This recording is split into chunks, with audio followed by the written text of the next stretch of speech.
Welcome back to Big Boss Mare with Brandy Von Holten. I have someone named Dr. Greg Houtsma here today with me.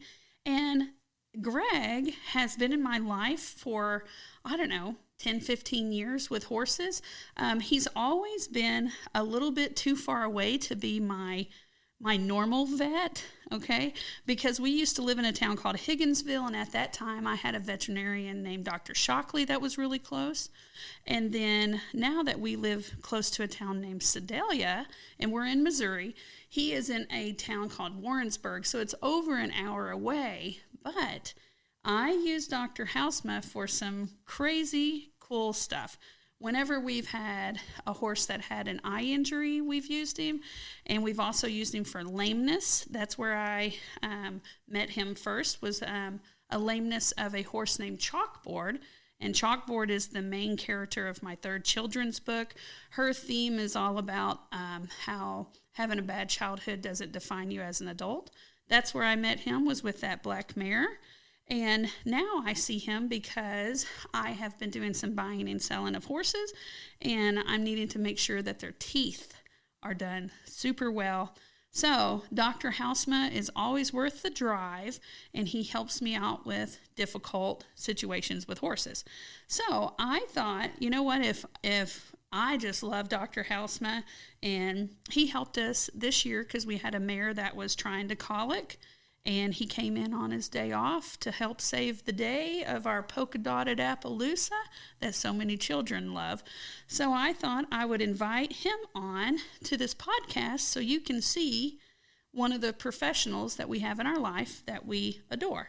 And I think I saved your husband as well, because you were away when that mare was colicky, and your husband was panicky, and so obviously a very special mare to you, and it all worked out really well.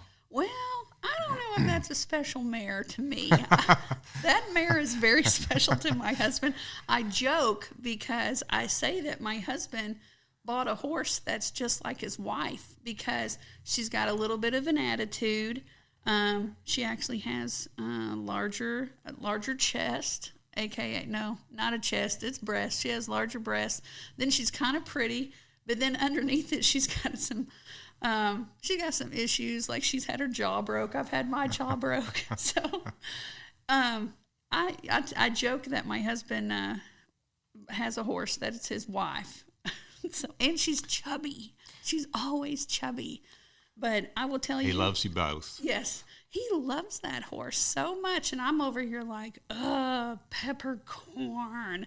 And then Peppercorn loves me. That old cranky mare. She's decided that I'm an old cranky mare. And she loves me. And I'm over here like, get away. Let me catch another horse.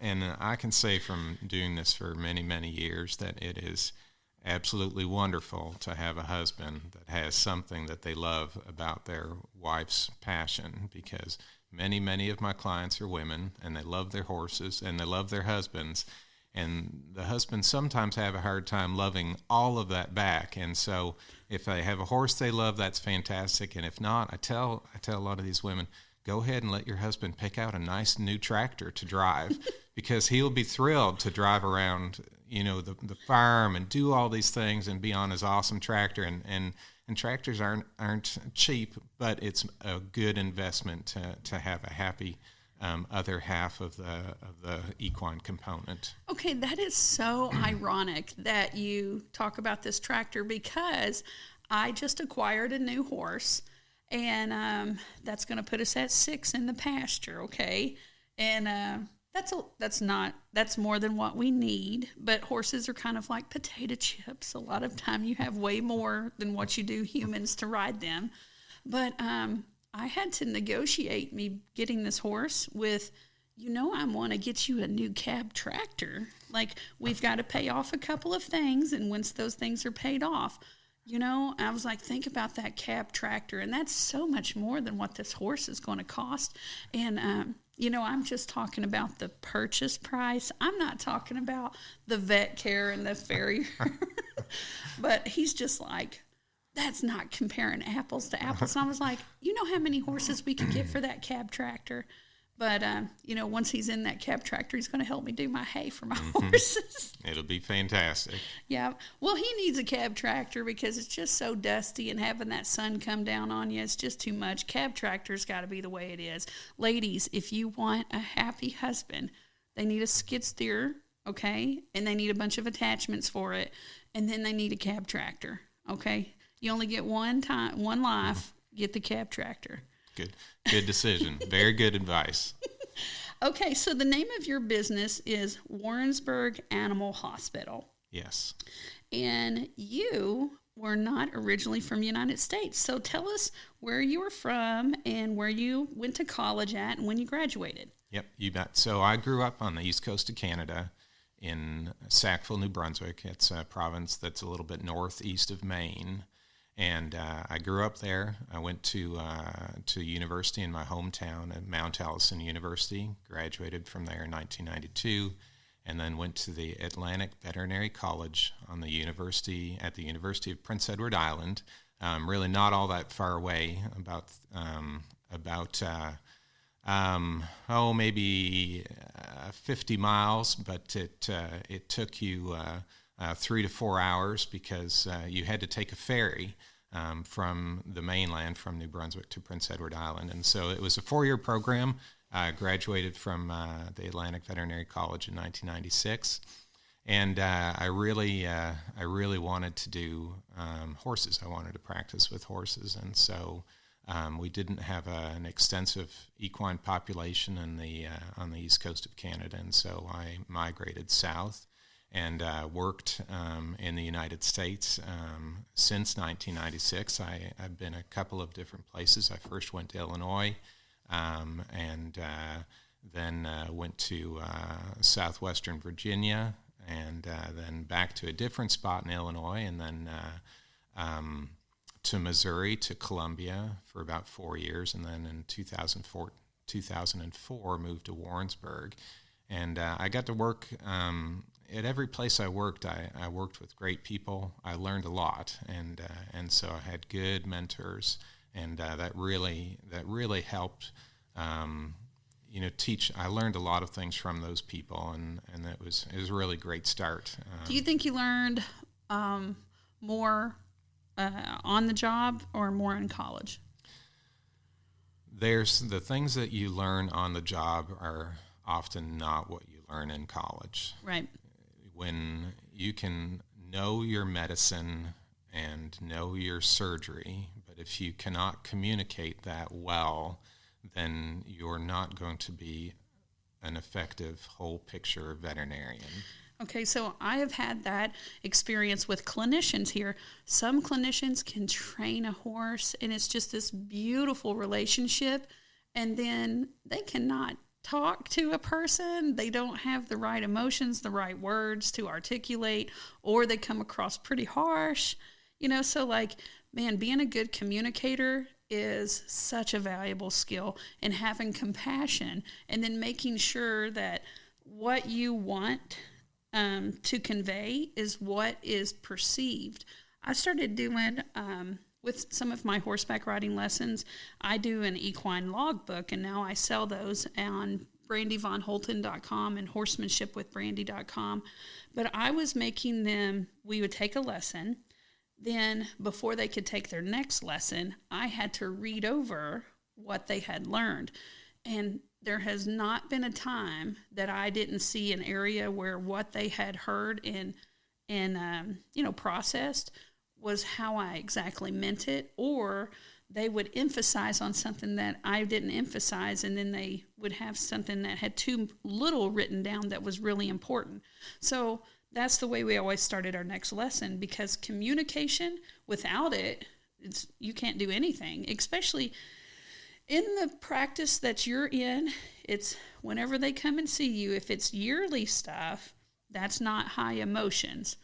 Right. But there's high emotions, and people are sensitive is, I think, the correct word, but they can be very, very sensitive whenever something's trying to die or it's hurt and you're trying to save the day. Yes. So you have to be on your A game right then, and you need to say your words correctly because it's just so much passion and so much heart coming into a scary situation. Yes. So my practice is a small animal equine practice, and I have two fantastic veterinarians that are primarily small animal veterinarians, and a great staff. And occasionally what I have to talk to the staff about is that a lot of what we do every day. So we deal with sick animals. We deal with broken bones, things stuck in the intestinal tract, end of life, quality of life discussions. We deal with that every day. And so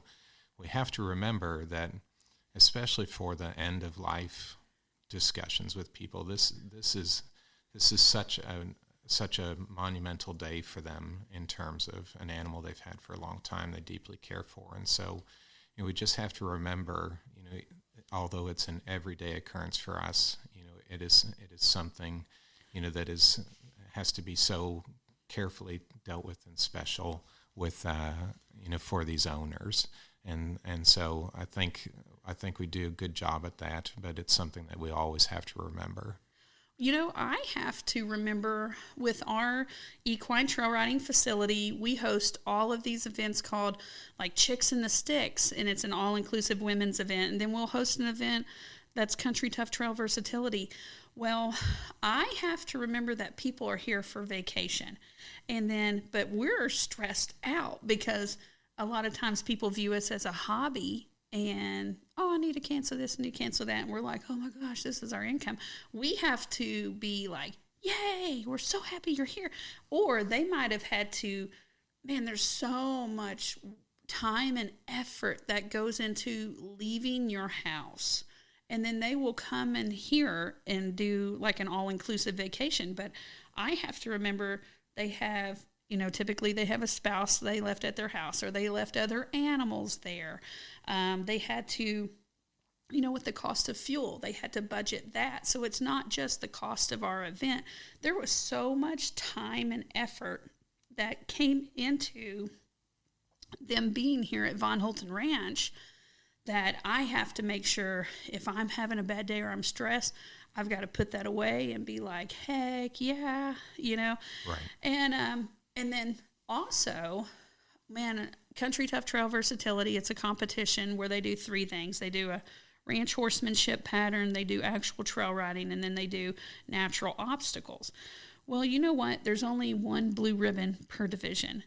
But all those other people, they spent the same amount of money, they put the same amount of time into it, and I need to make sure that they find value, and it's not just in winning, that, I make sure and do ribbons I'm going to do ribbons for the top 10, and then I give them small ribbons for each one of those divisions, and we, at the awards banquet, everybody from the division gets called up. And we talk about whenever people have celebrations. Like last year, we had this one guy, his name's Ed, and his horse turned into a maniac over something. And we celebrated him not dying and not coming out of that saddle. We were like, we don't care what place you came. You handled that situation. And then we've had some youth riders that they've had difficult horses. And the growth of these people, you have to celebrate that stuff instead of, yeah, you won.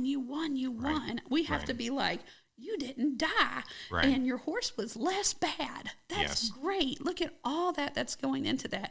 So I understand with having to remind yourself of that, and I have to remind myself of that because vacationing they look forward to it. And I've got to return phone calls and be upbeat, and I'm a little bit behind. That's an area of growth for me for this year, and it really does take a lot to, Chicks in the Sticks is $375, and I'm like, that is such good value. But $375, I have to remember that might be half of a vehicle payment, or that might be half of the amount of money it took for groceries for a month. So I have to make sure that I'm like, yay, Thank you. So, okay, tell me about, Illinois, whenever you were in Illinois, and everybody knows not to say that S right? You know it's not Illinois. If you're saying S on Illinois, you got to fix that, okay? People are making fun of you behind your back, okay? Yes. So did you ever get to eat at Portillo's? No. No, you missed next. If you ever go back to Illinois, Portillo's. It used to be a hot dog stand. Where in Illinois? Oh my gosh, I don't know. I'm just in the passenger seat playing on Facebook while David's driving. He's got them all figured out, and his sister lives in Illinois. But I will tell you that we have taken vacations just to go to Portillo's. I understand. And they have it's an Italian beef sandwich, and it's on a croissant, and you can get sweet peppers or hot peppers, and then they'll even serve it with an au jus sauce. But we love that sandwich. You got to eat it with a fork because it's wet. You have to stop talking about things, or I'm going to cut this podcast short. There's a great barbecue place south of here. I mean, you're making me hungry. Oh, so yeah. You're going to be like, I got to go. I'm starving. Emergency. Emergency barbecue. It's funny that you say that about Illinois. Illinois was I first practiced there for, about 18 months. And in the east coast of Canada, where I came from, it was a very bilingual area. And so a lot of French-speaking people. And so we were going through kind of central Illinois, and I was like, there's that town, Decatur. And they're like, it's Decatur. And I'm like, it's not French Decatur.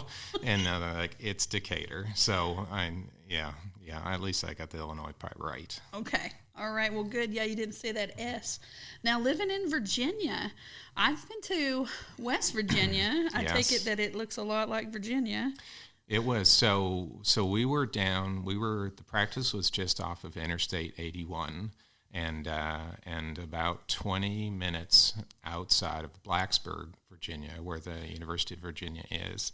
And, it was such a beautiful area. I just loved interviewing there, and I loved working there. Worked there for a year. And so many mountains and so many twisty roads, and you could be on top of a hill or a small mountain, and you could see the next area you needed to go to, and it would be maybe 3 or 4 miles away, but it would take you 25 minutes to get there. And it's where I learned out how you can burn the brake pads out of your truck going down a mountain, and it's how I learned about that there's still a moonshine process there. And I only worked there a year, and it was just a great experience. I have a lot of great memories from there. Okay. So just going to put a different state on blast, okay? Vermont. You have not downloaded my podcast, okay? So if any of your old friends in Virginia know anybody in Vermont, can y'all thigh punch them or something and say, can y'all download this girl's podcast in Vermont? I know, but it's getting closer to it than what Missouri is. Yes, but yes. Vermont is always, like all of my children's books have been purchased in every state, and Vermont is harder for me to get than Connecticut. Really? It's harder for me to get than Rhode Island. It's harder for me to get than Alaska or Hawaii. Freaking Vermont does not have love for Brandy Von Holten. Well, you're gonna have to buy a Morgan, and you just get hooked up with the Morgan Horse Farm and Justin Morgan, because all those are originally out of Vermont. Okay, so there's the key. Morgan. Next on the David. You get an extra 30 horsepower in that tractor you're looking for, because we're buying a Morgan horse. Okay, you're helping me with my lineage. Do you know we've done mounted police training here and brought in an officer, and he is a big fan of Morgan horses. He says that he is yet to meet a bad one that's went through his mounted police training. Yeah. So, they were originally a dual-purpose horse. You could go ahead and ride them. You could take the family to church, and you could work them on the farm. And they were really, sturdy and good-minded horses. And so the breed has evolved a little bit, like most breed. But yeah, they're good ones. So can I tell another story? Oh my gosh, I would love. Okay, I love stories. All right. So when you apply to veterinary school, they straight up tell you. You're not necessarily going to go ahead and get in. You have to have the marks, and you have to have the interview and all kinds of things like that. And so you better go ahead and have some other options. And so I kind of had two other options. The first was to go ahead and go to graduate school and do a PhD in biochemistry. My undergraduate was in biochemistry, and so that was one option, and I was okay with that. And the other option was to join the Royal Canadian Mounted Police. And so I had gone through the application for that, and I had the interview.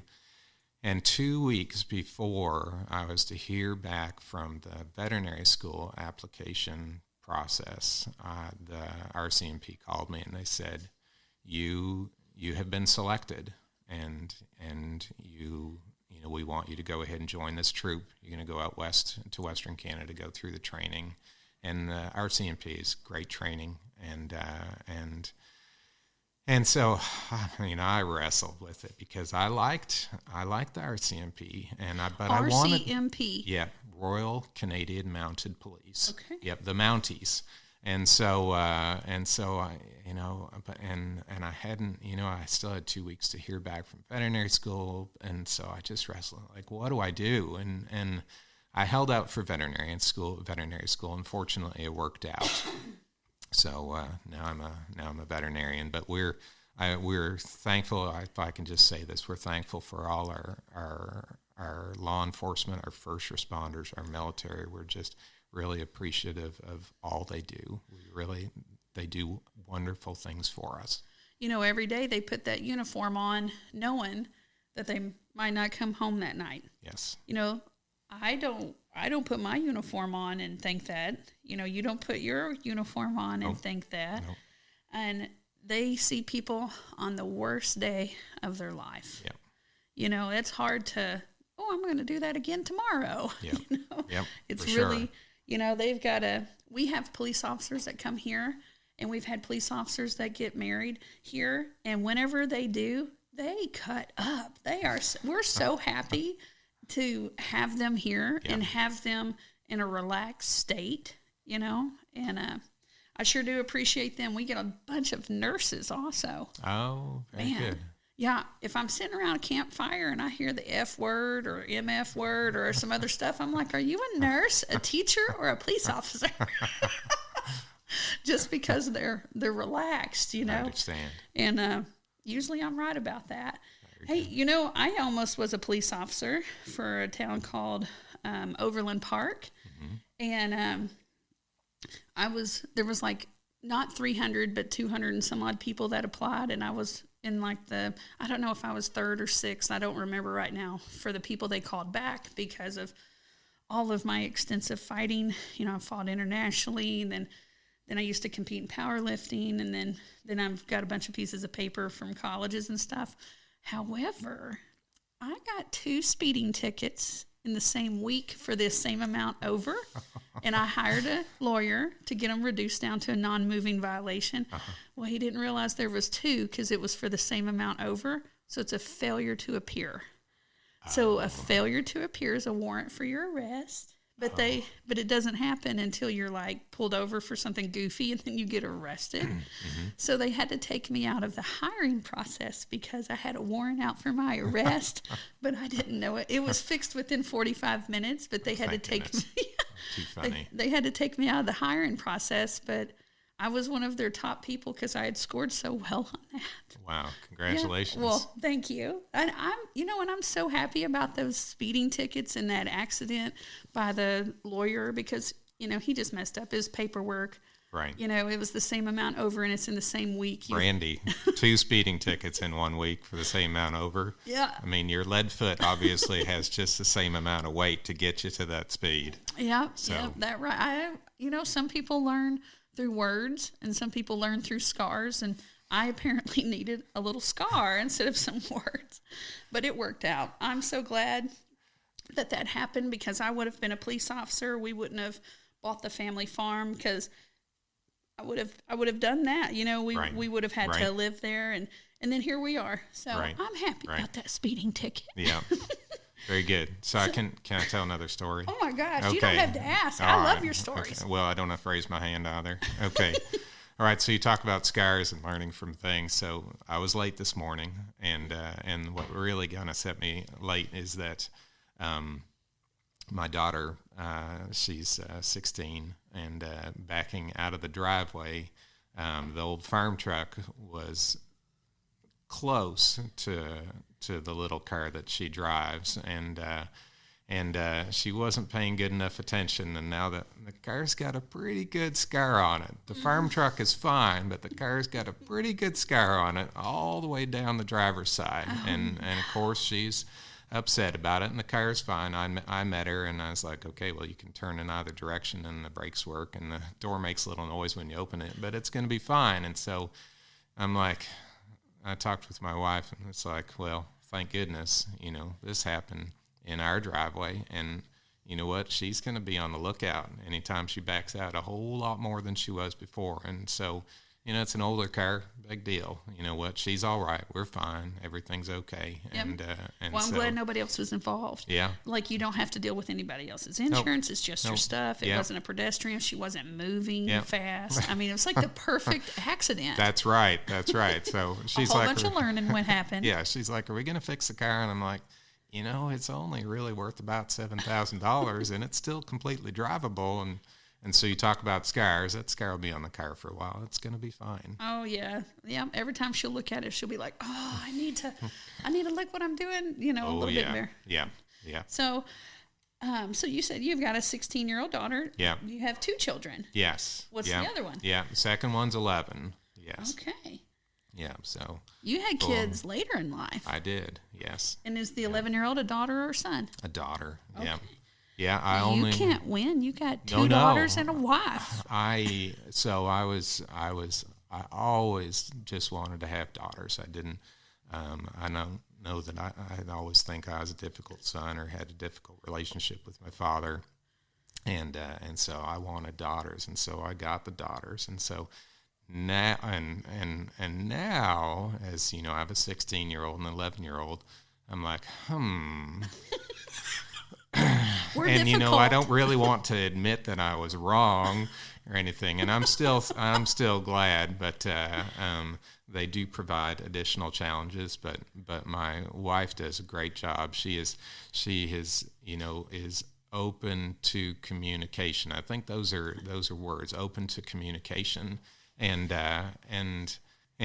so I learn about that, and you learn about, well, when do you bring things up and when do you not bring things up? Because I usually like to bring things up right away, get it over with, and not. But you find out, you find out or try to find out, what are some of the golden moments? And so with my oldest, the golden moments are driving in to the clinic after hours. And so if I have a patient I have to check on, or an emergency, or a milk run to make sure that you've got milk for breakfast, that's not an emergency, but it's a reason to come in. So the 16-year-old, she just loves driving in with me, and she chitty chatty, and that's fantastic, because there's a lot of times with younger women that there's a lot of silence that happens. And so I might even, consider putting the milk, out of sight and say, let's go get milk. Yeah. And, it can be a wonderful, half hour, 45 minutes. And so, that I'm glad that I figured that out, and I don't have all those things figured out, but score 1 for Houtsma. Yes. That one. Well, I'll tell you, if a woman gets silent, you're in trouble. Okay. If we get silent, we're in our head. And we're ready to combat you. No matter what you say, we've already got the response ready. A silent woman, you better be you just need to be like, I love you. Yes. Oh, my. Okay. I should write that down. You should write that down. Yeah, silent is not good. Anyway, so tell me about the 11-year-old. What's a golden moment with the 11-year-old? She likes to be outside, and she's got a dog, a German Shepherd, and she likes to be outside. Mm-hmm. And so, she's a preteen, and so the outside times are not as much, but she really likes, walking in the ditch, we've got a kind of a small creek and maybe a 10-foot wide creek that runs along the property, and just, put your boots on, and just walk through it. And it's like we've been here, we've been on this property since 2006, and we've walked it many times, but she just likes it, and so preteen needs to be pre-queen instead of preteen, pre-queen, because we're all going to be queens for just in a little I want to bit. block this out, but you're probably correct. So, but yes, but instead of the yeah, Dad, let's go, or I'm ready to go, let's go. It's there's a little bit more of a pause now. Okay, she's got to think about it. So tell me about Elizabeth, because Elizabeth got her 2 daughters. Elizabeth is really big into horses, and Elizabeth is your wife. Yes. So tell me all about Elizabeth. Yeah, so she loves her horses, and do you think you rank above or below them? I'm trying to think of what the right answer is. So, yeah. Okay. Exactly. Yeah. Okay. So, the great thing is that she pays such careful attention to these horses and takes good care of them. That's the great thing. And then then it's so quite a bit of extra stuff. It's like so and so's got a scratch, so and so's eye's a little bit swollen. And so that there's a lot of always on the way home, there's kind of the list of things to do and check out. And but the great thing is that it's not been going on for any time at all. So I know that if there's a horse that's got a swollen eye in the afternoon, it wasn't there in the morning. Okay, so with you being a veterinarian husband, I'm just going to tell you guys, suck that up, because my husband's a builder, and this table that we're on right now, he built this for me. In this room that we're in, he built this for me, and I've got a list for him of things to build, things to fix. So you got to just suck that up, because that's what we do. I understand, and I like I'm a general equine practitioner, medicine, surgery, lameness, dentistry, and then reproduction. I have a fair focus on reproduction, and Liz, she loves her jumpers, her warm bloods that jump, and really enjoys breeding them and making more of them, and seeing what cross turns out, how they do. And I actually like it. When these babies are born, and you see, and you're like, that's cool. And like, so, I did that. Yes, I and helped so that happen. Yes, and so we've got 9 babies coming this year. And 5 of them are embryo transfer babies, and then 4 are mares that are just carrying their own babies. And so the list, you talk about the project list for your tables and your woodworking. The list is up. It's like, okay, so-and-so is under lights now, which we're just trying to help them cycle a little bit sooner into the year. And, we're going to go ahead and breed to this, and maybe flush an embryo out of this one, and then go ahead and breed her to carry. So the list is set. Okay, so let's talk about list for a second, because I thought it was going to be so helpful to take all of my husband's list and make them into posters with like a real pretty picture in the back, and then was like, here's your barn list, here's your house list, here's your outdoor list. And then all of a sudden, he powered down on me because he could see the list. Okay, so now I have figured out that I have to say, here's the one thing I want today. Okay, so let's focus on this one thing. And then I just stay with that one thing until I get it done. I figured out that lists are not for everybody. And then posters of multiple lists, that is not for him at all. That's for me. I love that, but not for him. Yeah, so for this is a podcast, so you can't see my reaction. So Brandy's talking about lists and making these. My eyes are getting bigger and bigger and bigger, and clearly I'm moving back away from the microphone as if I'm afraid the list is going to come in my way as well. And so good for you, getting it whittled down to one thing. Good job. One thing a day. Yeah. Yep. Yeah. So like right now we're working on. We have a covered arena, but he's moving some dirt to be able to add an outdoor arena on the back side of it, and we're also going to put a dressage court, and that's connected to our mounted archery course. Like, it all has to flow together. Yep. But what's got to happen first is he's got to move dirt. Yes. He's got to move dirt, and then he's got to analyze water, because we got to because water can ruin drainage is important. Yep. And then what that means for him is he's got to get that set. and then he's got to get grass growing. Yes. So we have to bring it back to, hey, I need you to move dirt. Dirt. That just makes it so much easier for him. Yeah. So, all right, what are some of your goals? What do you want to do with your business? What do you want to do with your future? What are some things that you want to do? So the business is in a really sweet spot right now. I have the two small animal veterinarians, Dr. King and Dr. Page, and Dr. Page has been with me for almost 14 years, and then Dr. King, part-time, she's a military spouse, for several years, and now full-time. And so they really do a fantastic job on the small animals. And one thing that we've always focused on is being thorough. And so if that means not seeing something so that we can be thorough and do an excellent job on something else, that's how it is. And so if you're our regular client and you have a problem, we're going to get you in without a doubt. But we're not going to fit something in that is not at all a client of ours if it's going to potentially not allow us to do a thorough job. And so we focus on that, and we hate turning people away, but we want to do a good job. That's what we want to do. And quantity over quality. Yeah. Yes. And so you're putting quality over quantity. That's correct. Yes. Correct. Yes. And so we have slowly increased the equipment that we have so that we can do be even more thorough. And each veterinarian has things that they really enjoy. Dr. Page really enjoys dentistry.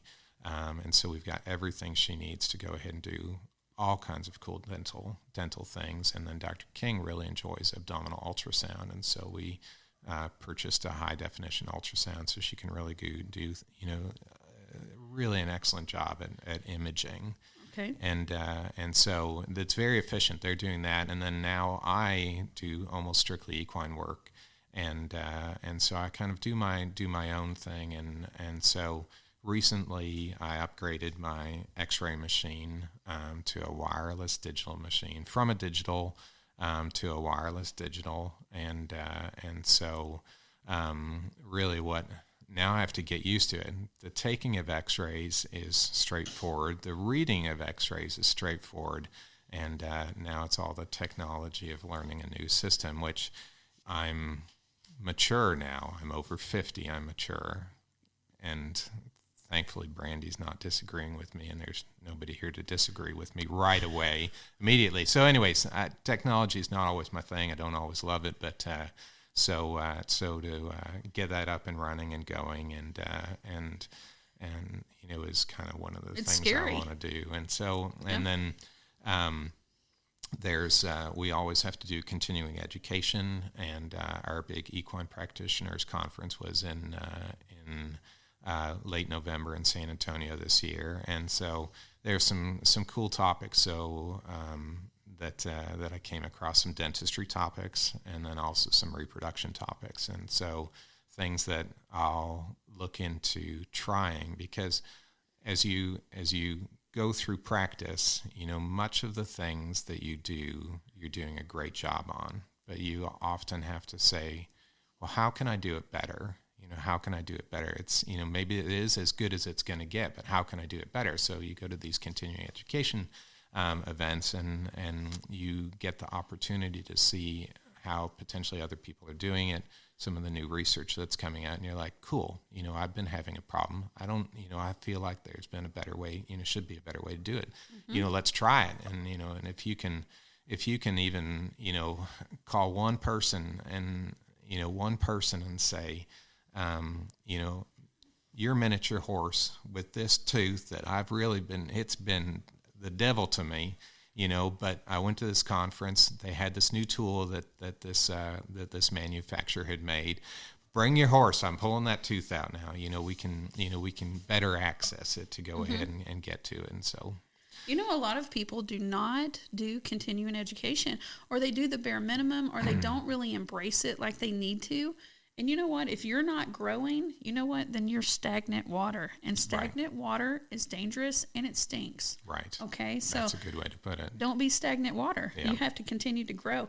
And I know right now I am in so many transitions with our business. We decreased we're now just open certain times instead of being open all the time. That's super scary to me. Right. Then we are changing all of our websites from one program. I did a bunch of them on GoDaddy, and then I had an individual that was doing them. And now I'm switching them all over to a program called Kajabi. So I'm having to reuse this new program and everything. I feel like a fish out of water that's trying to text somebody to help put me back in the water. I'm literally flapping around, and I'm like, oh my gosh, come on, Brandy. You're smart. You're not, you've done a lot of stuff. You can do this. And then on top of that, we upgraded from desktop 2014 QuickBooks to QuickBooks Online for 3 businesses. I feel like the biggest idiot, and I'm hoping that nobody calls me out on it because I literally don't know what I'm doing, but I'm doing it. So I understand about that.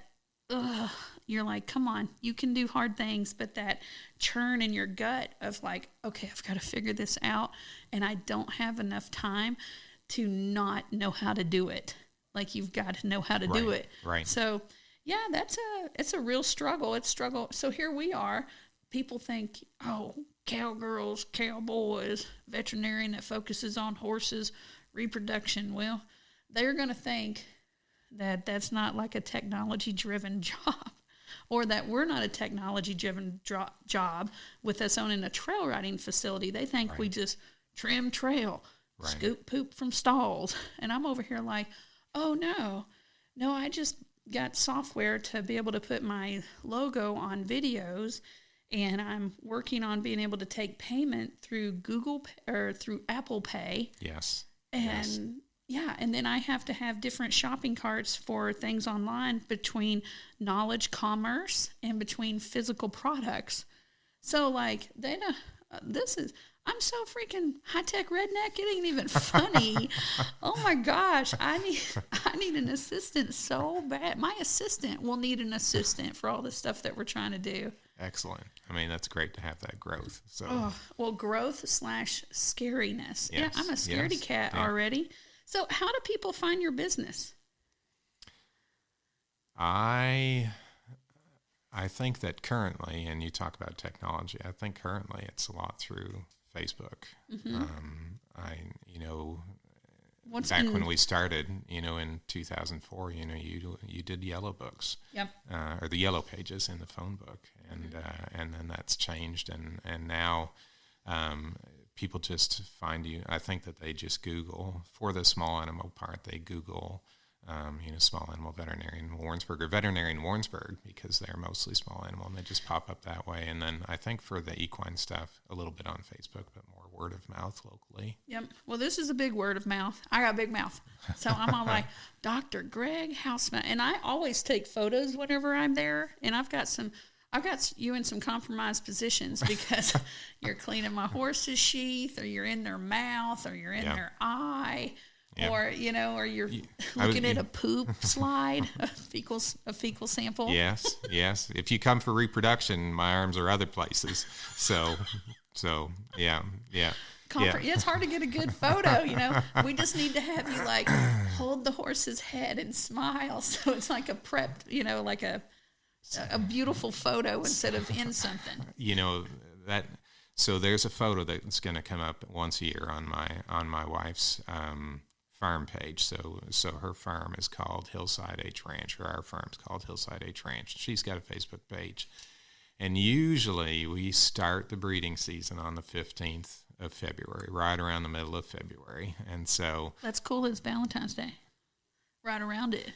It's time for love. Share the love. Yes. Yes. And so it seems like it's always freezing cold. And so she's holding a mare, and I'm in back of my mare doing the transrectal exam and ultrasound, and I'm bundled up in hat, and there's probably steam from fresh poop that's out there because it's so cold, and she always loves to take a picture.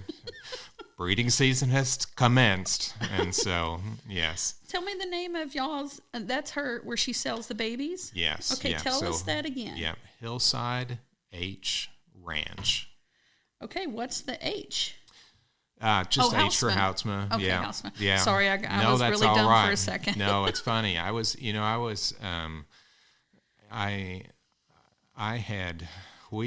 We went on a road trip to Texas with friends in 2003, and the east coast of Canada, where I grew up, is not. It's not a cowboy area, not on the East Coast, and so I did not have a cowboy hat, and we went with friends to the Fort Worth stockyards, and I got myself a cowboy hat, and you talk about distracted driving now with people texting. Well, I was like looking in the rearview mirror. I'm like, I like this cowboy hat. I'm a cowboy. And so anyways, it's just funny. But on the way back, I thought, you know what? We're going to have a ranch someday, and we're going to call it Hillside H Ranch. And then, of course, later I thought, well, it's a good thing I don't live in Illinois. There's not very many hills in Illinois. Illinois is pretty flat land. And so we got... Flatland H Ranch. And so we bought some property and a little bit of acreage, and there was there's a rise on it. It's enough to call it a hill. So that's what I came up with, and it stuck. And so, and with people and their ranch names and stuff, one of my favorite places to take people is R Bar B. It's R Bar B, and it's they sell used tack, new tack. They sell clothing, all the stuff. They're in Topeka, Kansas. Gonna give them a little shout out, and they didn't pay for me to do that shout out, so it's authentic. Okay, awesome. But when I first learned about them, I thought they were saying R Barbie, like O-U-R, and then Barbie, like Barbie doll. Right. I was like, y'all want to go to R Barbie? And I was like, that's the name of it. And then they were like, yeah, that's the name of it. And I was like, okay, well, I'm going to go to R Barbie.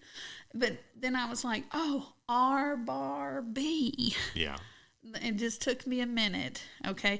And I was thinking of all of the breeding horses. I view that as like Elizabeth, even though that's y'all. So I was like, I'm surprised it's not Hillside E Ranch. You know what? They're her, and that's her part. That part. I've got 2 quarter horse geldings that I like to do a little ranch riding on, and then I've got some interest in some warm blood mares. But the bulk of it is hers, and so I think that and she sells most of those babies in utero. So she puts on Facebook, when she has a pregnancy, when we have a pregnancy that's definitely, past 30 days, past 30 days. So a safe pregnancy, and then sells them in utero. And what has made her breeding decisions successful is looking at what families of mares have crossed well with what stallion families, and she uses a mix of proven stallions and then young and up and coming sires, and so they don't all work out, but she really has quite a bit of success with the crosses, and then when they go out and with the warm bloods to do jumping, it takes a while for them to get, they are slower growers. The peak of their career is going to be as teenagers, and so it just takes a long time. But it's kind of fun. She'll say, so and so was here in Wellington, was competed, and did well here, and I'm like, who? And she's like, that black mare, and I'm like, yeah, okay, and so you would be like, I think she had one ovary that's bigger than the other. Like, you're going to know a different. I mean, a different viewpoint for sure. Her best brood mare, the one that really produces every time a fantastic baby. I bred the dam of that mare, and I specifically remember the embryo. It was just a teeny tiny embryo, and it was so it was, if they're there, I mean, I'm going to find it, but sometimes I have to look harder. And it was teeny tiny. And then when she came out, the recipient mare that carried her had a few problems in late term pregnancy, and she was weak. She couldn't get up for 3 days, and so she required intensive care. And then she never looked back, and she did great. She competed, and now she's doing fantastic as a brood mare. And you know what? We have our cows. Some of our ugliest cows produces the prettiest babies. Yeah. And man, we had this one cow named Heavy D, and you couldn't tell if she was pregnant or not pregnant because she was just so fat and that tummy was just so low to the ground, and she had 2 lazy eyes. One was going one direction. She was, an acquired taste for sure. I understand. But boy, her babies were always so beautiful. Yeah. And we've got one yellow cow. Everything else is red or black or, But we got one yellow cow, and she looks like we don't feed her, even though she's got the same amount of food as everybody else. Everything's been checked up. But her babies, every time, black and beautiful and just healthy-looking babies. We're awesome. Like, what happened to you, Mama? Right. You look rough. Right, right.